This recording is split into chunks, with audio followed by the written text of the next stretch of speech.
Welcome to I Drink Your podcast. Oh gosh, it's a real pleasure to be here. Thank you. You leave me no choice. Here comes the smolder. Wait, you like that? No, you don't like that? No, I don't like that. No, how about that? You like that? A little better. Bread makes you fat? Does this count as annoying? Just tell me what you want me to fuck!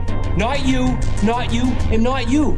Okay, I think it's time to take off your clothes and jump me. $1 million isn't cool. You know what's cool? I drink your podcast! I drink it up! Welcome to I Drink Your Podcast, the podcast that focuses on a single year of movies in a year. We're in the middle of our 2010 season, and with me today are some wonderful people. We have Emily. Hello, everyone. She's our mainstay co-host. We've got Dylan. Hey, everybody.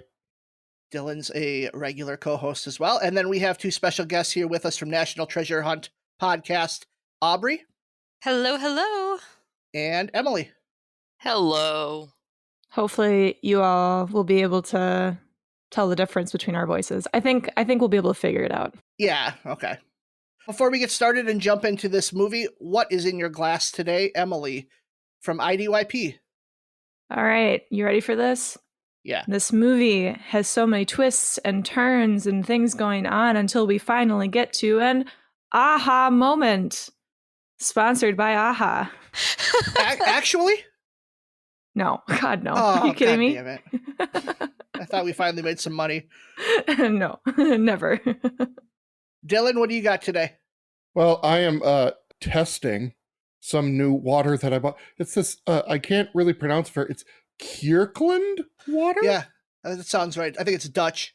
And I'm mixing it with this new stuff I found. It's a powdery substance. It's called Crystal Light or Crystolite. Oh, from the Catholic Church.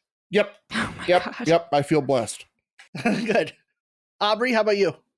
I have a nice cup of chamomile tea today because the characters in this movie could really use a chill pill or like a nice cup of chamomile. And they're British, you know. We might as well have That some too. tea. Emily, how about you? I had a cup of coffee that I went to pick up off the floor and it fell over and spilled, much like the chaos that this movie holds has been the chaos of my trying to procure a beverage. Was the coffee black or brown? Brown. Okay. Well played. I see what you did there. Yeah. Ben, are you so clever? I am so clever. I actually have some alcohol in front of me because it's 10 a.m. on a Saturday. Why wouldn't I? Oh my God. I went with a drink inspired by my favorite character in this movie, the one who I identified most with, White. Oh no. I went with a White Russian. I know they're not Russian, but I wanted something that would taste good in the morning, and that's this. Wow. Well, as we all alluded to, we watched Exam. If you haven't seen it, you probably won't get any of the references we just threw in there. But if you feel like watching it, you could watch it through AMC Plus and IFC Unlimited, which I didn't know what IFC Unlimited was until I started looking up how to stream movies. It's just like all of these streaming services just suddenly show up. We're really good about showing off these other streaming platforms besides Netflix absolutely. and Hulu. Showing the broad diversification of Right. the streaming services. We have National Treasure Hunt with us. They are wonderful, wonderful people. Aubrey, tell us what has been going on with National Treasure Hunt recently. I know you've had so many fun things. Yeah, it's been a big last 6 months for us over on the pod. For those who are unfamiliar, National Treasure Hunt is basically a podcast deep diving into the National Treasure film franchise. We just launched season 5. So we are 5 seasons into talking about the same 2 movies. But beyond that, we sort of started expanding a little bit too. We just kicked off our first National Treasure Hunt tour in Washington, D.C., where we took National Treasure fans all around downtown D.C., the National Mall, to visit National Treasure relevant historic and filming sites. We're going to be doing this annually. Very excited about it. And we are in the process of completing a book, kind of turning the podcast into written format. So that has been an adventure as well. Have you gotten a chance to talk to Nicolas Cage yet? Not yet. We are still working on it, but I feel like we're slowly getting there. I mean, you know, I know we're going to, in a little bit, talk about the fact that a National Treasure series is coming out, and we've been in contact with an actor from that show and stuff, and the writer and the executive producer of that show. So we're getting there. We're weaseling our way. Okay, Emily, obviously you have seen National Treasure like probably a buttload of times, but we'd love for you to sell us on something you've watched recently that isn't National Treasure, but you know, it could just be go watch National Treasure again right now. So I will say, and this will relate back to National Treasure, Aubrey, I promise. I am not your overlord. I have, for a podcast that I am listening to, recently been rewatching the television show Charmed. Oh.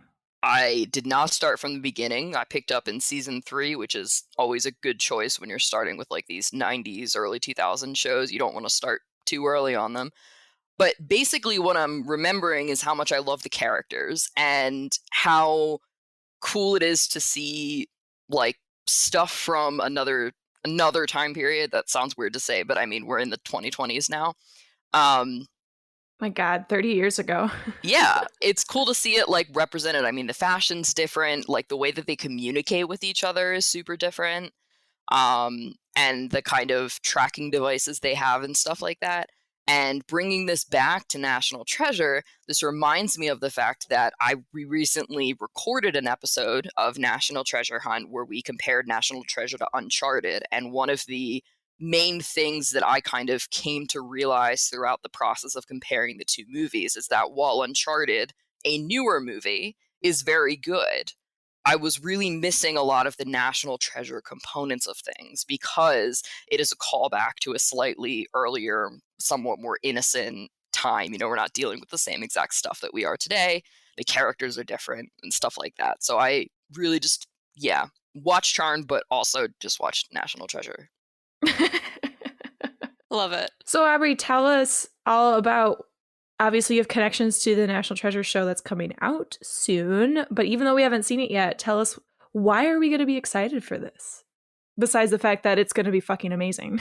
Yeah, so this is a loaded question for us on National Treasure Hunt because we are simultaneously excited to see an expansion of the National Treasure universe, but also a little hesitant. I love that it's a universe. That's amazing. And hey, the creators are calling it an expansion of the universe, so we feel justified in calling it such. We're a little hesitant just because, you know, how are we going to connect the two worlds when the characters aren't the same and aren't even trying to parallel necessarily the original characters? I think what we can all be excited for is the return of Riley Poole, played by Justin Bartha. The only problem is we don't know how much he's going to be in it or how he's going to be used. So we shall see. We also have the return of everyone's least favorite FBI agent, Agent Sadusky. If anyone has listened to National Treasure Hunt, they'll know that I have a vendetta against Agent Sadusky. But I think the real reason that we are excited over on National Treasure Hunt is because we really see this series as a gauge for what Disney might decide to do with National Treasure 3. If this goes well, it's a strong motivation for them to actually get National Treasure 3 going. People have been calling for this third film for literally since 2007. And we could see the series, if they're already anticipating National Treasure 3 down the line, we could see them kind of using the series to kickstart a plot line for another movie. So we shall see. Very exciting. What are your thoughts on why it's not okay for Trump to take documents, but it's okay for Nicolas Cage to steal the Declaration of Independence? Because Nicolas Cage was always going to give back the Declaration of Independence. Oh, yeah. He was protecting it from someone who I would argue is a little bit more like Trump in that, Okay. in his intentions. I love Is you. that the first time you've compared Sean Bean's character to Trump? I would be, yes, Okay. for sure. Okay. And I'm sure my Emily is particularly offended by the comparison since she adores Sean Bean. Everyone should adore Sean Bean. Although recently I don't adore him as much, but it's okay. fine. This week we did watch the movie Exam, which is currently at 62% on Rotten Tomatoes, and was nominated for the BAFTA for Outstanding Debut Film by a Brit. This is a movie I'd seen before, and it's just one that I thought might be fun to talk about, so I figured we'd toss it in our schedule. Especially with our wonderful National Treasure Hunt puzzlers, since it's a puzzling movie. Oh, there's some puzzles. Many highly qualified candidates have tried to reach this point and failed. You have succeeded. And now the final stage lies before you.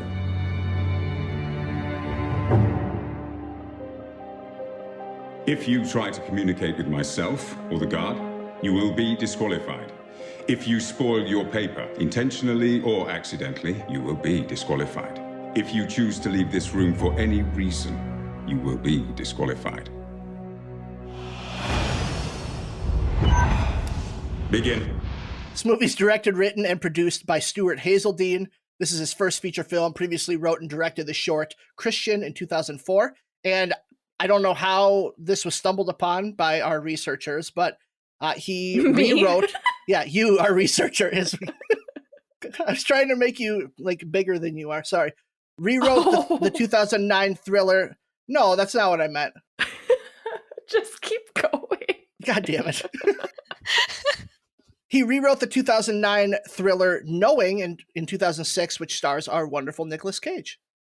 I don't know if that's like means that he rewrote it and then someone's like, nah, this isn't good, we're gonna fix it and rewrite it again, or if they just didn't credit him, but it's definitely on Wikipedia and sourced that he rewrote it. Well, that movie's a fucking mess, so yeah, if his stuff wasn't kept. I have actually, it's a rare Nicolas Cage non-National Treasure movie that I have seen, and it is a little oof. I was going to say, did they read the original script and went, this makes logical sense. We need to get someone to rewrite this thing and make it completely illogical. Can we make the biblical allusions a little more obvious? Starring in this movie is Luke Mabley, who was in 28 Days Later and was the titular prince in the Julia Stiles movie The Prince and Me. Also in this movie is Jimmy Mystery, who starred in the movie The Guru and was the book in the movie Ella Enchanted, as well as appearing in Blood Diamond and 2012. Natalie Cox is an actress who was in Kingdom of Heaven, How to Lose Friends and Alienate People, and Jumper. And finally, we have Colin Salmon, who was in the Pierce Brosnan Bond movies and was actually in the running to be Bond when they finally cast Daniel Craig. He's also in Resident Evil, Alien vs. Predator, and Emily's favorite, Dinotopia. Oh my god, I didn't know he was in that! Seriously! You totally just guessed on that. No, I fucking love Dinotopia. You were only allowed to watch TV miniseries. I know what you like. Yes. This movie also has Gemma Chan for like 5 seconds. 74. Oh, 70. Okay. Give or take. Yeah. She was the only person I recognized in this Me thing. too. Oh my god, me too. But obviously now I know who Colin Salmon is, I guess. I recognize the woman who played Brunette because she's like the bangs girl from Walking Dead. I don't know her character's name. She's the one with the awful bangs, though. Besides me, I think I'm the only one who's seen this movie. Is that correct? Yeah. Yeah. Mm-hmm. I'd seen it before, actually. Oh, nice. Oh, damn. All right, Not so well, niche, I guess. Well, I didn't see it, and I have a tradition on this show of just not seeing movies ever, and I like to predict what this movie is about. So here's what I thought it was about, because I knew that there were puzzles in it, because Ben was like, well, National Treasure Hunt is coming on, so we got to give them something with puzzles. So I said that this movie is the story about the tests high schoolers have to take in order to become master jigsaw puzzlers themselves. Dun, dun, dun. Once they have that certification, they can go out and make a variety of puzzle types and become famous. The movie is just going to be one giant escape room filled with a variety of jigsaw puzzles, giving clues on how to get out. The high schoolers must battle intense and elaborate puzzles while dealing with their hormones to make it out. Picture Breakfast Club escape room. Now, when you say Jigsaw, you don't mean the killer from Saw. Nope. I literally mean jigsaw puzzles. I thought Dylan was going to bring that up. I like the idea that this might be a prequel to Saw, though. Like, there's a school that tries to like teach people to kill like Jigsaw did. Mm-hmm. Oh, God. I felt more Breakfast Club than like Saw, but okay, whatever. It does have major escape room vibes, though, so you're not totally off. Mm-hmm. Mm-hmm. Dylan, from the DVD cover, what was this movie actually about? 8 candidates face the interview from hell. Led into a windowless concrete bunker, they are given 80 minutes to answer one simple question. A question that will take each candidate to the very edge and beyond, as they are forced to confront their deepest, darkest, most violent fears. Okay, because myself, Aubrey, and Dylan have not seen this movie, I do want to get some first impressions going for just quickly. So, Aubrey, let's start with you. First impressions. Okay, has anyone seen the movie Would You Rather? Yes. 2012, Brittany Snow. Mm-hmm. I don't know why that is the direction I thought this was going to go immediately. And it does a little bit, like everyone is sort of going to be competing for something. But Would You Rather is way more sinister. So I thought this was going to be way more like violent and bloody than it ends up being. So I was pleasantly surprised that it wasn't. Dylan. First impressions for me was very, again, another like straight to DVD type movie, Cube. If you've ever seen the movie Cube, really good movie, like really solid. But that kind of had me thinking of this just in the sense that it's a bunch of people put together that all have different things to add to the group collective to help them kind of solve the mystery or solve the test or whatever. And there's always usually one or two horrible people in there. And yeah, this movie did not disappoint in that area. Some might argue there were 3 or 4 horrible people. Yeah. Or 8 or 7. Emily, what about you? I definitely thought that it was going to be a lot more sinister, like you said, Aubrey. I was definitely thinking back to the movies we saw that were similar to this in terms of staying in a room pretty much the whole time, like 1408 we saw in 2007 and Buried we saw pretty recently. I definitely thought it was going to go down that route, and it didn't. And I think it should have. Oh. But Ben and Emily, you saw this movie prior to it. How was your second viewing or multi-viewing? Ben, is this secretly your favorite movie? I mean, I do have a penchant for these types of movies like Escape Room or Cube, as was mentioned. I like people just being thrown into situations and having to think their way out, even when the solutions are silly and completely fabricated. I did not remember my viewing of this movie very well on watching this. So even on the second watching, I didn't remember what the question was. So the entire time I'm trying to figure it out again too, but I know generally like the character turns that are going to happen, even though I didn't know the final outcome. I still enjoyed it. I still liked this watch. So you guys have kind of buried the lead on if you've liked it or not. I like this movie, and I'm glad we got to watch it. Emily? Yeah, so I would say in general, I was talking to Aubrey about this a little bit, and it kind of surprised her. I have an interest in psychological thrillers, which is very kind of against who I am as a person. So I did watch this both times in the middle of the day, because I was afraid that it would scare me otherwise. But it was one of those things that I was just Googling like sci-fi type movies and came across it and then watched it. When I watched it this time, much like is my penchant on National Treasure Hunt, I do not remember things well. So I recognized the context of what was happening, and like I was like, oh yeah, they all are in this room and they all have this exam, right? Like you could get that just from the title. But I didn't remember like any of the specific details, so everything was like brand new to me. And yeah, I mean, I liked it both times. I thought it was very interesting. This is how Emily, anytime Emily watches something, it's like it's the first time. That's an amazing way to live. Wow. Amazing is one word for it.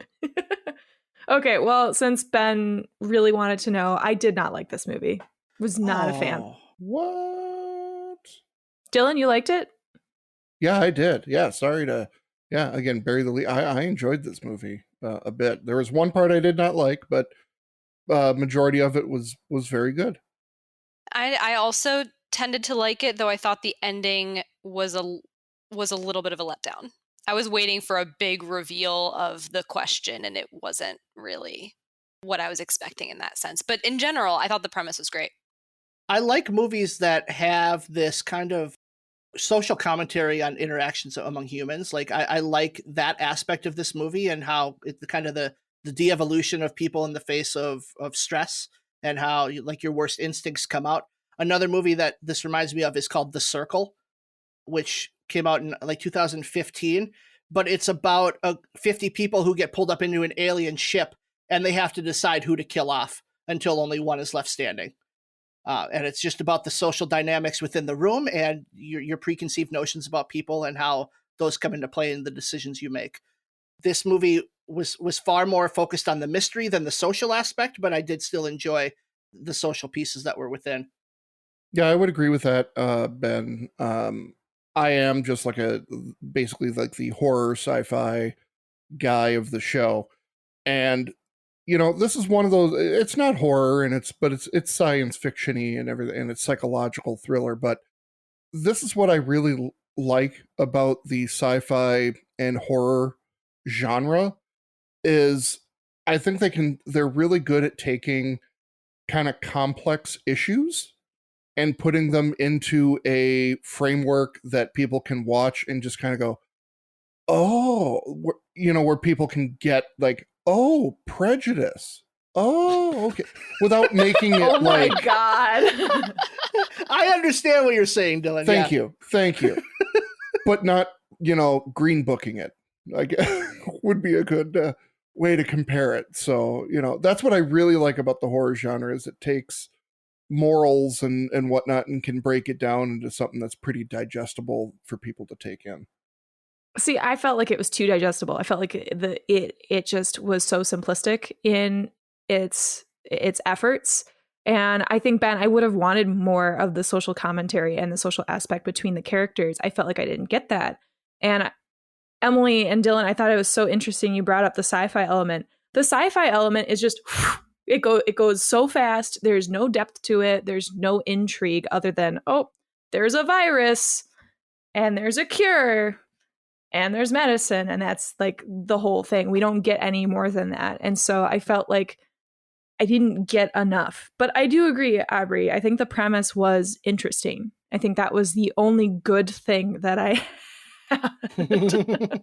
Yeah, I'm biting my tongue a little bit because I know later on in the show we're going to get to like the good and the bad and the weird. Because there are a lot of things that I would have done differently as someone if I were involved in the making of this movie from the production side especially. So I think for me, I have to like separate the idea versus how it was carried out. But one thing that I found interesting personally was how, I don't know if anyone disagrees, I found all of the characters to be extremely unlikable. Mm-hmm. Every single one. For different reasons, for sure. And then I couldn't help but think of my Emily here, who on our show, on National Treasure Hunt, has what we call her patriarchy corner, where she likes to pull out every little patriarchal moment of National Treasure or other movies that we're analyzing. And oh man, was it heavy-handed in this movie, like aggressive. It was not great. Well, Emily, when we get to the bad, you can definitely pull out your patriarchy corner. For sure. Ben, you want to get into our good, bad, weird? I just feel like there's so much more that we need to talk about with this plot because that's the bad section of well, Go for it. We're watching this in 2022. It's talking about a world ravaged by pandemic. Yeah, I was going to save that for the weird. Okay. I just felt like it was very prescient. And I do think that it wouldn't surprise me if interviews like this were happening at Pfizer or Moderna. Because we know that they've stumbled on cures for things that they weren't expecting to find. Mm-hmm. Wow, you are a conspiracy theorist, Ben. I did not know that about you. Oh no, I'm all aboard on that train with Ben. My God, but Ben's like the most logical person I've ever met in my life. What the fuck is this? Hey, the pharmaceutical companies are so greedy. Come on, there's more money in treating than curing. So if they came up with a cure, come on, one pill and you're good to go. They want to make money on the treatment. That's obvious, but oh my God. But we can talk about the interesting part of this movie, the implication too being that the biotech company that they're all interviewing for, there are two things happening here. There's the pills that they have created to help people who are afflicted with this pandemic, right? And then at the end, we learn that they've also discovered something that can basically cure all physical injuries.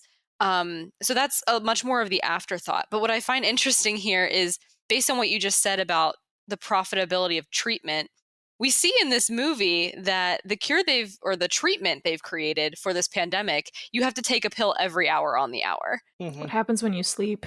Yeah, well, there's a lot of unanswered questions there, for sure. Dead.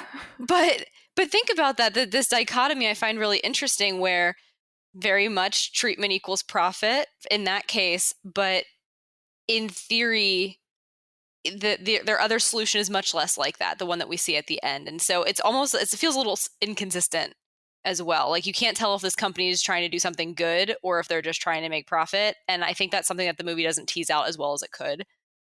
Speaking of social commentary.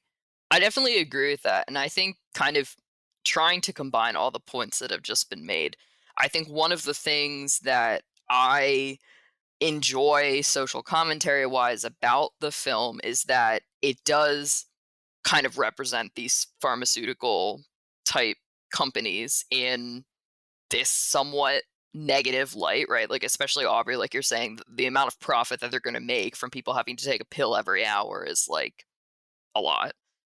And I think it also, going back to Aubrey mentioning that the characters are just generally unlikable and stuff, I think there's something to be said that the movie is suggesting that in order to succeed in this type of industry or this type of business that has this sort of business but also scientific component, you can't be a good person, because the people who you think are kind of like the better of the people in the group are the ones that are like gone, like almost immediately. No room for altruism. It's you got to make tough decisions.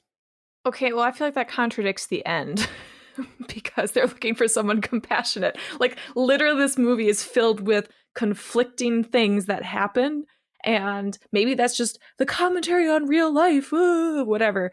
But I think there's so many loose ends that it makes no sense. It's just a garbage fire ending to me. There is a bit of contradiction in that, I agree. However, it makes me wonder if the person they're looking for, they said at the end that the winner of the job, if you will, they need someone who can make difficult decisions. And so that could be about, how to prioritize helping different people.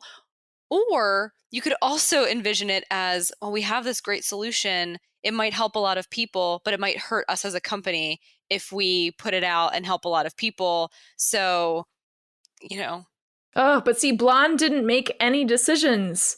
Like, everything happened in result. There's so many things wrong with this movie. She was like a bystander for sure. And Charlie Bucket just sat on his ass the entire time during Willy Wonka. So come on. The best people don't always win. Okay, the only reason you brought up Charlie Bucket is because I told you that this movie is just Willy Wonka. Come on, Ben. Stealing my shit. Fuck you. It's fine. I'm getting very heated right now. I'm sorry. I'll be fine. Let's get into the good, bad, and weird about this movie, and we're going to start with the winning, and I want to start with Emily from IDYP. Emily, what won this movie? My 10th grade English teacher. Okay. Here's why. I'm always learning new words, just like she wanted me to. In 10th grade, I learned the word invigilator. It literally meant I had to pause the movie and go, what the fuck is an invigilator? Like, what is this? This sounds sexual. No, it's just British words for proctor. It's fine. For proctor? So, okay. Thank you to my 10th grade English teacher for instilling the value of learning new vocabulary all throughout my life. Excellent. So we've got a winner outside of the movie. Do we have any winners inside the movie? I have one. Gemma Chan. She was in this movie for 74 seconds, and yet she's the only person I recognize, however many years later since the movie was created. She's the one whose career took off. So congratulations, Gemma Chan. Yes. But also, she immediately started writing on her paper after being told not to, like, make any marks on it. Yeah. Oh, yeah, no. Spoil your paper, yes. Although, I will say, this movie really doesn't know what it means by spoil your paper. That was taken very lightly. Like, sometimes we're cool with, like, dousing it in water, but sometimes Pissing on it. Yeah, we're... No, but they never... That was someone else's. He pissed on someone else's paper, that's but right. Water, yes, I do agree. I personally think that the set design component of things, I guess it would be the set designer, I don't know, whoever came up with this idea of having it be in like a singular space, I think whenever... Right, because a lot of times you see that happen in television shows as they get later and later in their season, and sometimes it happens with movies when you start to run over budget and stuff like that. So it's an easy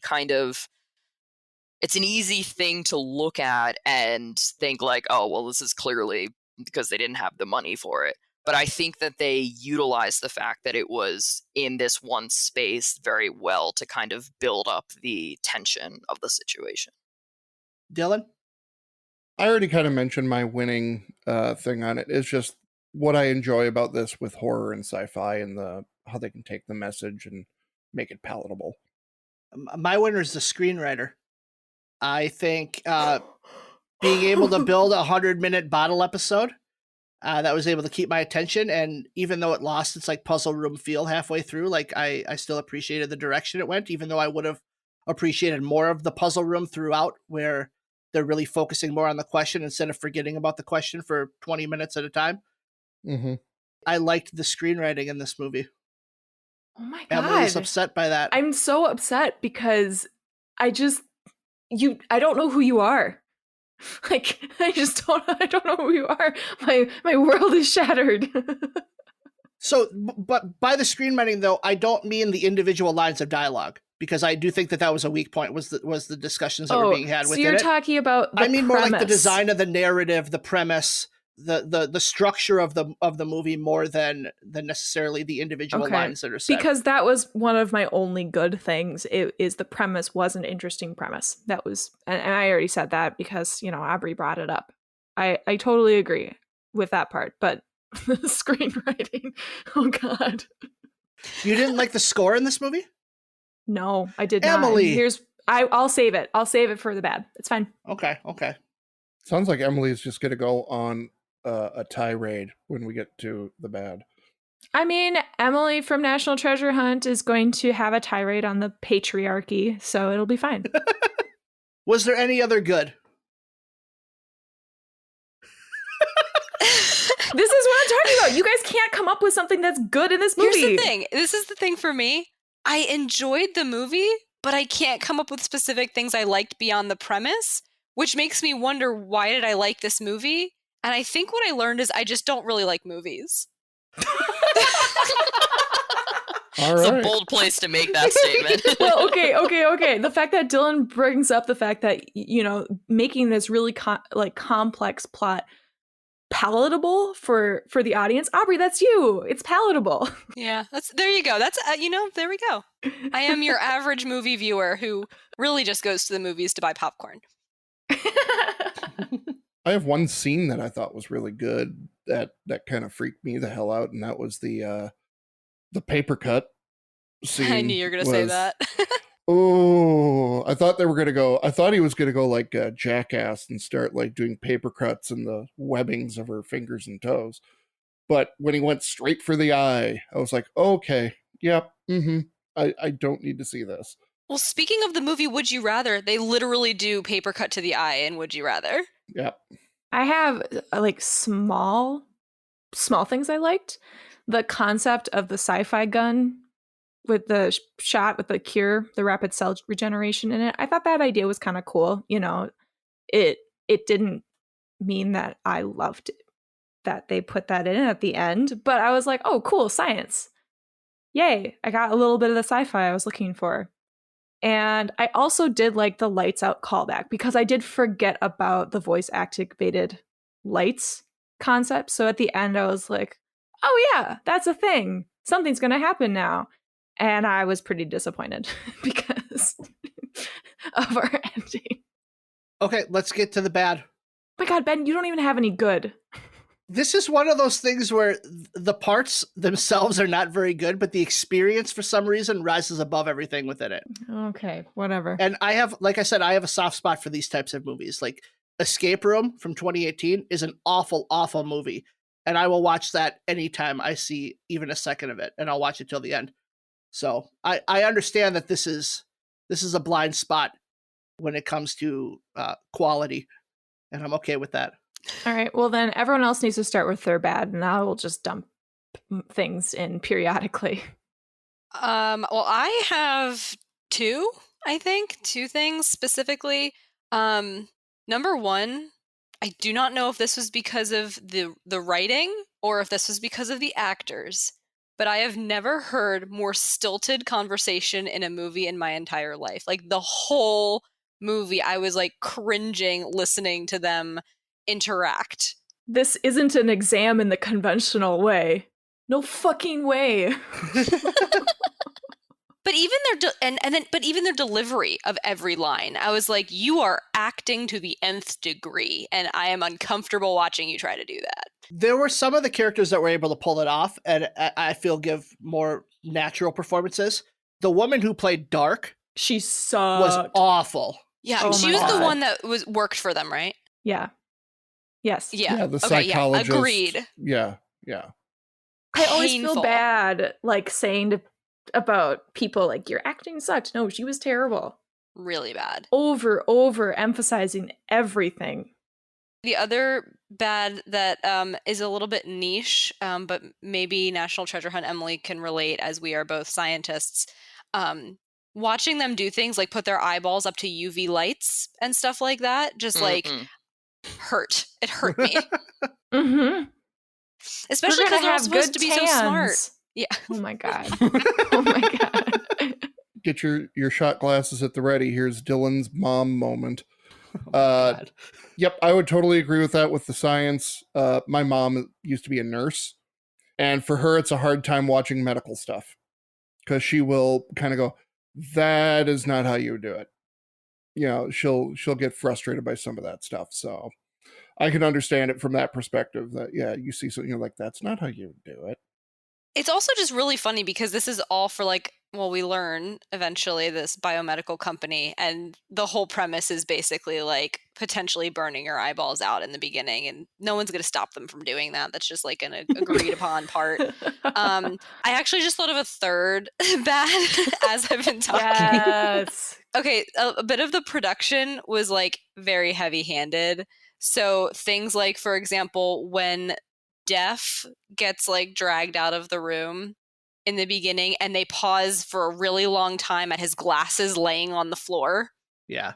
It's like, that's clearly important, but we're all supposed to just forget about it until the very end when they want us to think about it and see everything come together in a slightly haphazard way. And then do an even longer shot on the glasses than they did in the beginning. Kind of, huh? You remember? Like I said, I really like this movie. I think because of when it was made, it might have been made a little differently nowadays, in terms of the way that patriarchy was handled.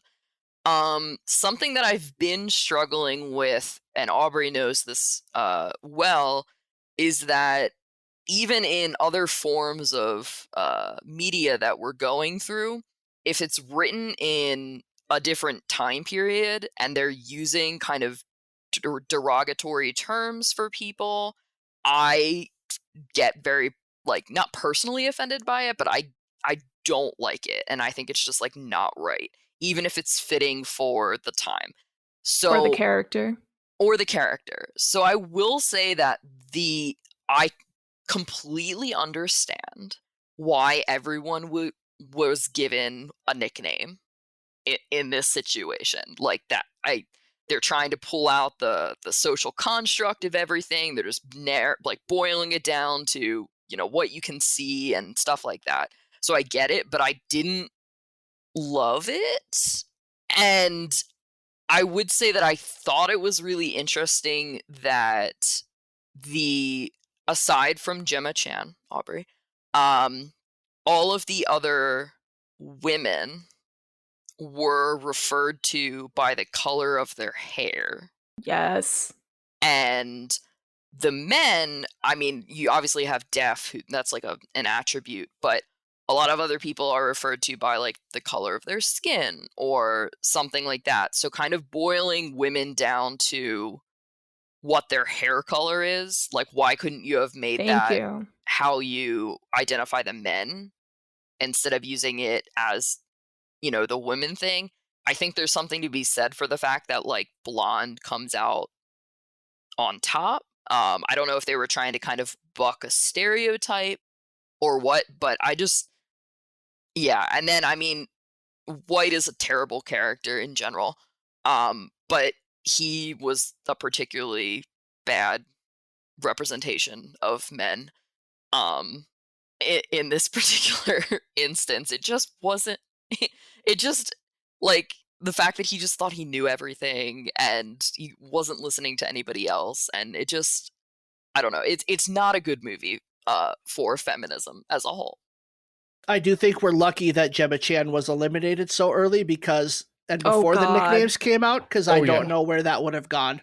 That would have been bad. I also think, I can't remember if it was Brown. One of the characters starts bringing in, do you think they did this on purpose, bringing all of us from different backgrounds and different races and cultures? And I go, yeah, there's 3 white ladies in here, 4 white ladies in here. Sure, yep. Okay, we're all very different. Well, you know, what he meant by different was the idea of, like, there are different men, and then there are men and women. And men and women is clearly just such a big difference that you don't need anything else. But even the point about diversity that they do make, they gloss over it so quickly, and the whole premise doesn't actually take advantage of the diverse perspectives that it has. So it's almost like a throwaway point. Yes, thank you. Because, you know, Dark is this psychologist or student of people's behavior. I can't remember what she says. But none of the other people have jobs besides Brown as a gambler, I think, and something else. I can't remember. But no one else has like an ability that helps them through the stuff that they're doing. And maybe they're trying to be secretive with their nicknames, but I don't know. It just felt like they were blank slates. And that was my biggest complaint. The characters never really went anywhere besides just these snippets. I didn't really feel anything for them. You know, a few of them have the virus or had partners that had the virus and died. We have Dark, who's depressed and cuts herself, which we can see, and then she gets made fun of for that, which is this whole other thing. But there just doesn't seem to be any real motivation. Like, they don't even know what the job is. They're speculating. And I'm sitting here going, you're going to go through all these hoops? I mean, they talked about in the beginning, there was like an extensive process to get to this exam. I don't know. And the fact that they didn't do a bigger setup or emphasis on the sci-fi aspect, because of that, I couldn't believe it. Did we even ever figure out the significance of like 1 or 2 of them being recruited and the rest applying? That was like a big deal at one point. I'm always laughing. Yeah, I mean, it's true. It's like I have a tendency to romanticize, I think, my viewing of films, especially when they're in this genre. So I think that the more we're talking, the more I'm kind of realizing, just because it's a movie that fits in this genre doesn't necessarily mean that it was well crafted. You and Ben are very similar in this movie, I guess. Yeah. Dylan, any bad? Yeah, I would say I thought the very long, extended ending to everything was just a little too much. It was just like, okay, let's go. We get it. We're getting it. I'm more ahead of the movie. And it also kind of made me think of a second thing. And, The Usual Suspects is a great movie. And it has a fantastic ending. I'm getting tired of writers trying to write a Usual Suspects-esque ending where it's somebody putting all the pieces together and then kind of figuring it out and this and that. And it's like, it just wasn't very well crafted. See, I love seeing everything come together at the end, like in a murder mystery novel, the last chapter where the Hercule Poirot explains everything. Like, that is my favorite thing, but it has to be done well. Right, like Knives Out. Exactly. And here I just feel like it wasn't done well. Like, it was underwhelming. Parts of it were still a little confusing, or like there are some leaps that you have to make with the movie. And not leaps that an audience, like it doesn't treat its audience like we're smart. Honestly, it's like, oh, we're going to jump really far and just expect that the audience is too dumb to like put the dots together because we don't want to show that much. I don't know. That's what I felt was wrong about this movie. The movie felt like the audience wasn't smart enough to get what they were throwing down. So they skipped out on a lot of the pieces that would flesh it out more. I was just going to say, no, with the whole, what you were talking about, Aubrey, with like kind of the detective putting everything together. I love that too.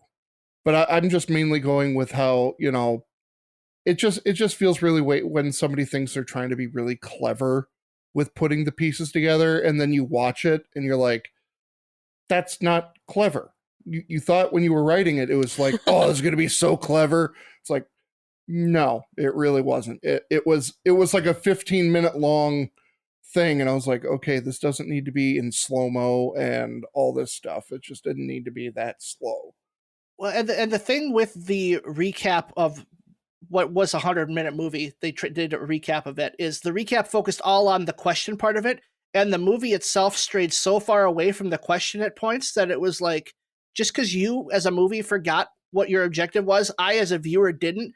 I don't need this recap of them just asking what's the question over and over again. Very true. This does not sound like you all like this movie. It's so funny to me. Any weird? You just can't think about it too much. You can like it, but don't think about it. And you'll find out that you don't like it. My weird was that the question is, do you have any questions? And her answer is no, and then immediately she starts asking questions. And it's like, so your answer was yes, and that's the wrong answer, so you lose. Well, so what would have happened if at the very beginning, when the proctor guy said, does anyone have any questions? If someone said no. Yep. Please pick me. Movie over. Please Emily. Movie over. Oh my God. So I found an article that someone reached out to the director on Twitter, and the director literally says, if someone had said, no, I don't have any questions, that person would have been chosen for the job immediately. And I'm like, what? How does that show compassion? How does that show that they're good at making difficult decisions? How does that show fucking anything? That's a good point. But it is also the only way to make it self-consistent. Yes. But also, the stupidest guy in the room who just likes to hear his own voice, he would have just shouted no out of nowhere, even though he probably did have questions. Like, the stupidest person is going to be the one that ends up with the job, if that's really the internal logic. That's probably true too. Or the person that doesn't think, which, could be portraying as stupid. But like I'm in my action all the time rather than my thinking. I just start talking and then I realize where I'm going. Also, like, really, in that situation, what are the chances that no one says anything, either yes or no? Or like, if I were in that situation, I would have not like shook my head no. Yep, right? that- Like I you was don't just just gonna sit there say that. staring at the person. Would they have then said, "Oh, shook her head no"? So, yep, you got the question right. Yeah, Aubrey's got the job. It's me. And why is having questions a bad thing? Yeah. Why does it have to be no? Oh my God, as a teacher, I'm sitting there going like, that's a question. I always ask that question. Are there any other questions? And I love it when students ask me questions because I always fuck stuff up. Well, because I guess thinking about what the job is, and to get back to our whole morals and ethics of biopharmaceutical companies, maybe you don't want her to ask questions. You just want her to do what you tell her to do. That's what I'm thinking. We're really, really digging deep into this movie. I had a lot of weird things, but generally we've already kind of touched on them, so I'm not even going to talk about it. My biggest complaint, though, is that Black punches White out. I don't understand watching that punch after we just saw an action movie, but seeing that punch, I'm like, how did he knock him out in one punch? It really bothered me. Bothered me to a point where, like, why don't I know more about this character? Tell me more backstory. Like, who are you? How can you punch this person out? Maybe it's the virus. I don't know, but it really took me out of the movie. The virus makes you more susceptible to punches. Yeah, apparently. Just like COVID. Oh my God. Well, speaking of, I tend to take loose notes when I watch movies for podcasts, only about like big things. And I literally wrote, OMG, it's about a pandemic, I'm dead. I feel like I would have watched this a little differently 4 years ago. Mm-hmm. Yeah. Than today, but that's my weird. Mm-hmm. I think my weird was like, why the paper? Like, yeah, actually, good point. I was confused by that. Like, why is it? So what I kind of thought was happening was that it was basically like the hiring staff doing like a character study of the people, but like, why give them a piece of paper for that? Like, it just, I don't know. And why have the hidden clue on it just be question one when we've known for the whole time that it's only one question? Like, how is that? How did that help her figure it out? Exactly. When she finally saw that, what was the chain reaction in her head that made her think of the proctor? Oh, asking, they showed do you have the any chain questions? reaction. Yeah, you're very lucky, Aubrey. I know. They showed you exactly what was going on in her head. I saw it. Doesn't mean Still doesn't it make made sense. The chain reaction was her seeing question one and then her seeing the guy ask, does anyone have any questions? As if that's supposed to make everything make sense. Just gotta pee on some more paper. Yeah. Let's put a cork in this thing and wrap up our final thoughts on Exam. And we're going to start with Emily from National Treasure Hunt. Overall, I still think it's a good movie. I see the negatives in it, but most of the things I watch have negatives if you think too much. I do really enjoy the social commentary aspect of it, and I enjoy what we've done during this episode, trying to pull some of that out. I'm sorry I'm disappointing you, Emily. It's fine. I expected it from someone. Oh. Aubrey? For me, I'm going to make this come a little full circle here and say that I enjoyed watching the movie, but in the process, it's making me realize that a movie doesn't have to be like critically acclaimed or something that everyone can write home about for style, for storytelling, etc., to be able to necessarily enjoy a movie, which really makes me relate back to National Treasure in a way, because a lot of people hate National Treasure because it's not a cinematic masterpiece, but it doesn't mean you can't watch it. Oh, well, we agree. We agree. But critics do not. We have 2 whole episodes on that. They are entertaining. Yes. You don't have to, I feel like you don't have to be super highbrow about something to be able to enjoy it. Dylan?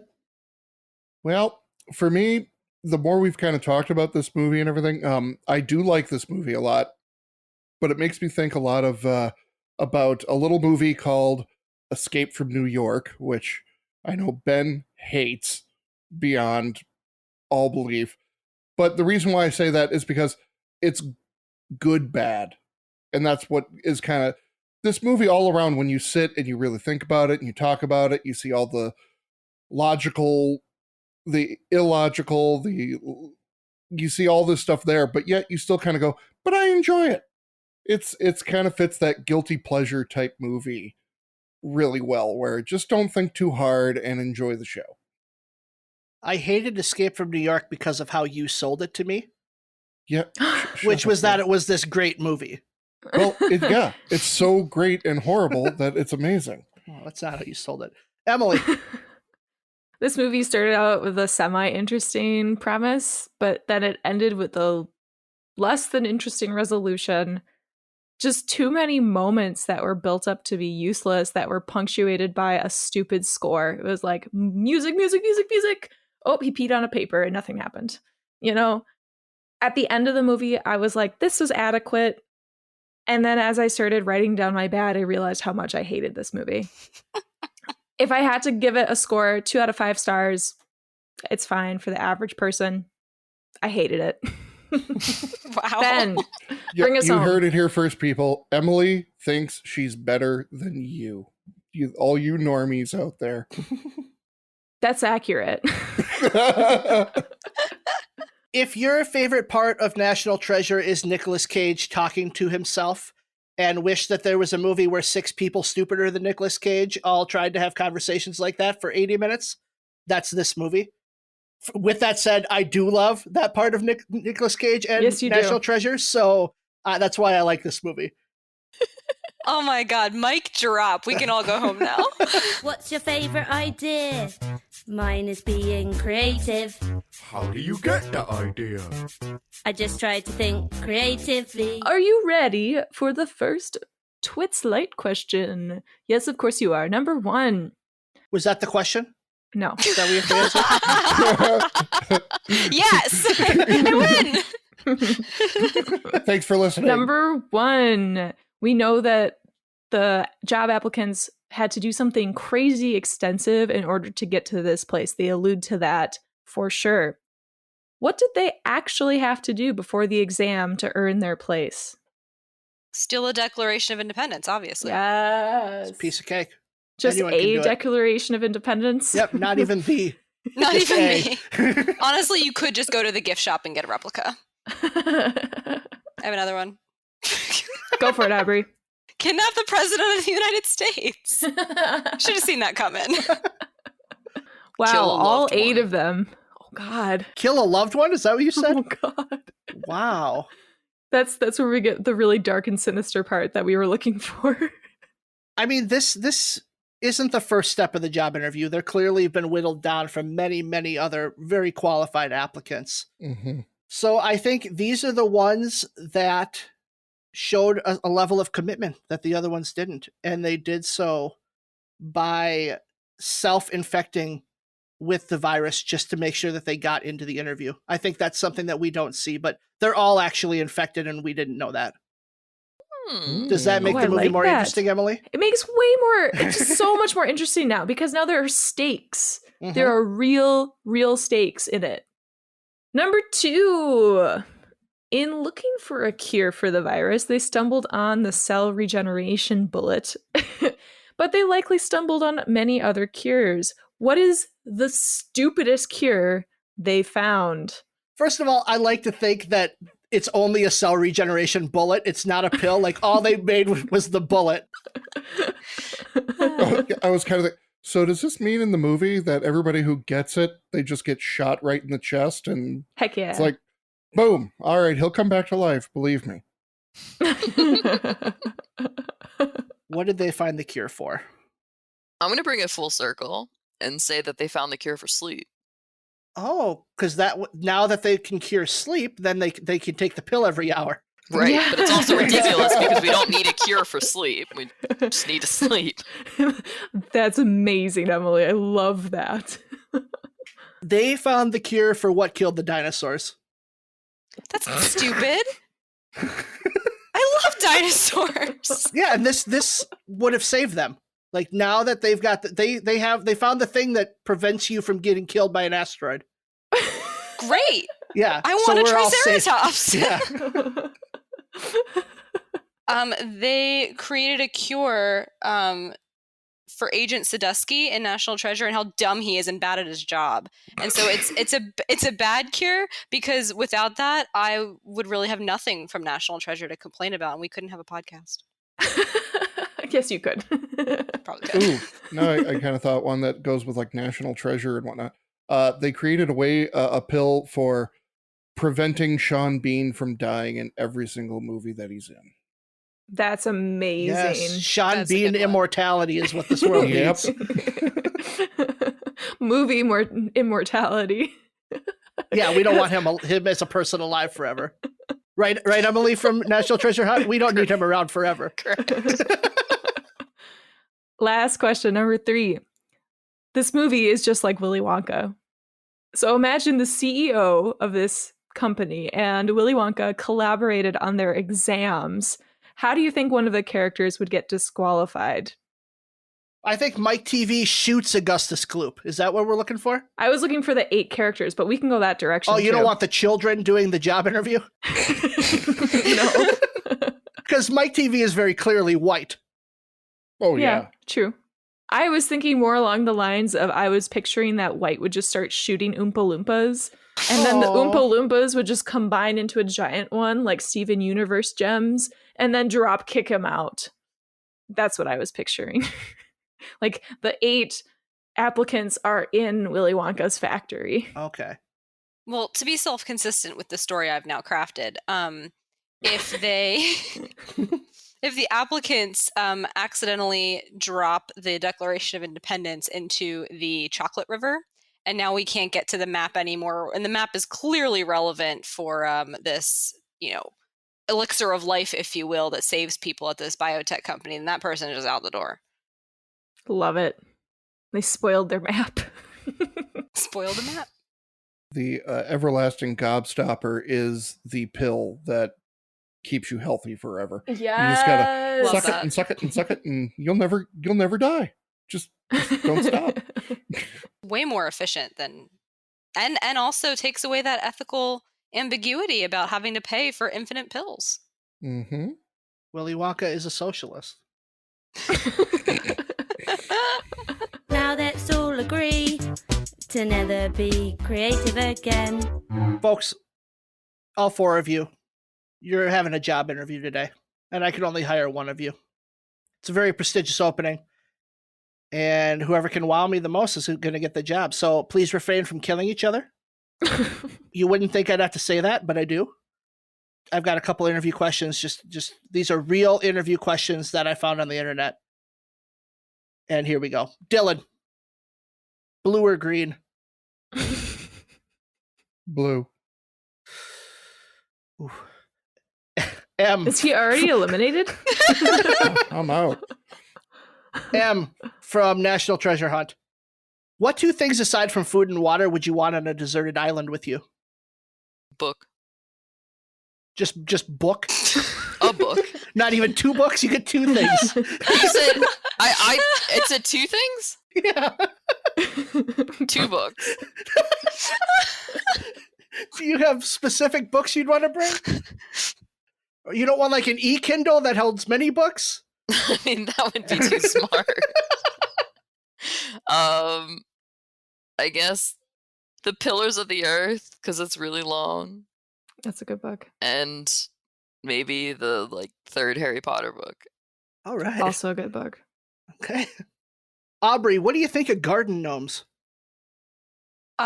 They're obviously aliens. They're watching us. Mm. Oh my god, that's an amazing response. Someone's the front runner. I bet it's me. Buck! Emily from IDYP, you've been given an elephant. You can't give it away or sell it. What do you do with it? Obviously we just become best friends. Like that's literally what would happen. I was trying to think of something funnier, but no, we would just become best friends, and I imagine him and Dozer playing in the backyard together, my dog. Okay. You're best friends with an elephant. What do you guys do? What do we do? Yeah. Obviously, I give the elephant piggyback rides. The elephant gives me a piggyback ride. We go and get ice cream together. I hold the ice cream and it crosses trunks with my arm, real cute, adorable best friend shit. Nice. Well, now that I've gotten to know you, I'm going to start to test your mental abilities here. Dylan, how many pizzas are ordered every night in the United States? These questions are ridiculous. 60 million. 60 million pizzas in the United States. There's 350 million people. Yeah. Do you think 1 out of every 6 people orders a pizza every night? I would say every night. Yep. Every night? Yeah. Every night. Yeah. When I ask my son, hey, Daniel, what do you want for dinner? You know what he always says? Pizza. Pizza. But does he order a pizza every night? Because you have 4 people that live in your house. If he had his way, yes, he would order it. If a 4-year-old could operate a phone and everything, yeah. Yours can operate a phone. I've seen him. Not true. Okay, M from National Treasure Hunt. Design a spice rack for the blind. Oh, jeez.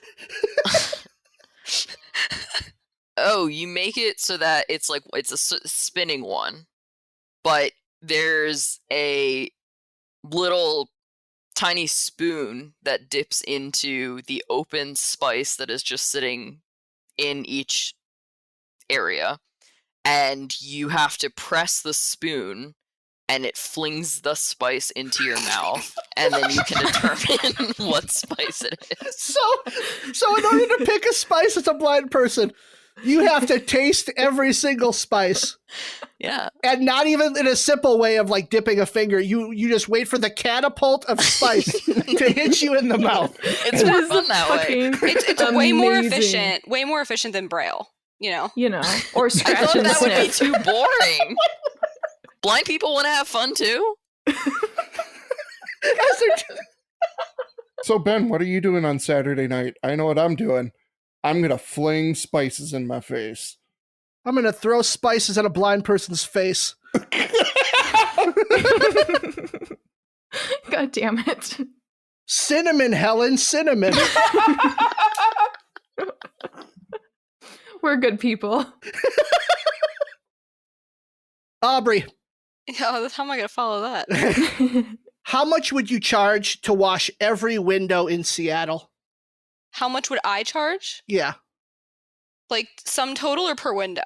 No, well, start with per window. I think that's a good starting point. And then how many windows do you think are in Seattle? Oh. Fuck ton of windows in Seattle. The measurement, fuck ton. I should have said that about the pizzas, damn it. So I'm gonna walk you through my logic here. Obviously, there are a lot of window washers in Seattle, so I need to be at a competitive rate so I can dominate that market. Absolutely. And there are so many windows that I feel like if I just charged somewhere between $2 and $5 per window, probably somewhere $4, so that people, they'll feel obligated to toss in the extra dollar tip. They don't want change, and then it's so cheap, but that adds up. Even if you did $1, that would. So I'm trying to make you money, Mr. Boss Man, and that's how I would do it. Not very creative, though. It's she not. didn't suggest throwing the window cleaners out the windows or anything. But he wants to know about how we are as people. You are the funny one. I am the logical one of our little dynamic, and so I'm giving him what he asked for. Honestly, had she just stopped with fuck ton and not explained it any further, she'd have the job right now. Emily, how would you describe opera to someone who's deaf? Oh my God, of course you give me this. It's a soap opera through a megaphone. Not that you've heard a megaphone before. But it's if the TV was so close to your face that you could just see a giant soap opera always happening. I know I use the word opera in my description, but I feel like we know what soaps are. Did I say soap opera? No, you said opera. Yeah. And I'm comparing it to a soap opera. Okay. That's why I said, yes, I know I use the word opera in my definition. So what is it like? Like I can hear and I know what an opera is and I still don't understand. It's incredibly dramatic, like a soap opera. Okay. But like you're in your you're face. telling the deaf person this? Yes. I said it's like a soap opera, but in your You're face. not going to use sign language or anything? You're going to, like, you're telling Oh my God, them? Ben, I fucking hate you. Obviously, I'm using that doesn't seem like the a best translator strategy. sign language. I Aubrey's fucking hate got you. the job. Woo! God damn it. I'm going to take my creative energies elsewhere. I am honored. I accept. I have no questions. Perfect. Because any questions, you'd be immediately disqualified. Aubrey, Emily, thank you so much for joining us today. We do appreciate you being here. Before you go, why don't you plug the podcast one last time? We are National Treasure Hunt. You can find us on Twitter and Instagram at NT Hunt Podcast. We're available to listen to on Apple Podcasts, Spotify, really wherever you get your podcasts. And you can find us also on our website, nthuntpodcast.com, where we have information about all things podcast and non-podcast related. Well, again, thank you for joining us. Next week, we'll be watching the movie The Book of Eli, and we'll have Brandon here with us. Before we go, we would love to have our wonderful guests speak in their best British accent. End the episode by saying, I drink your podcast, I drink it up. I drink your podcast, I drink it up. That's pretty good. Sean Bean-like. That's what I was going for. Inspiration. Ian Howe. Yeah. I drink your podcast, I drink it up. That was beautiful. That was so good! I've been watching a lot of Love Island UK lately. Yes. Thank you so much for being here. We love you both. Thank you for having us. Thank you so much for having us. Bye, everybody.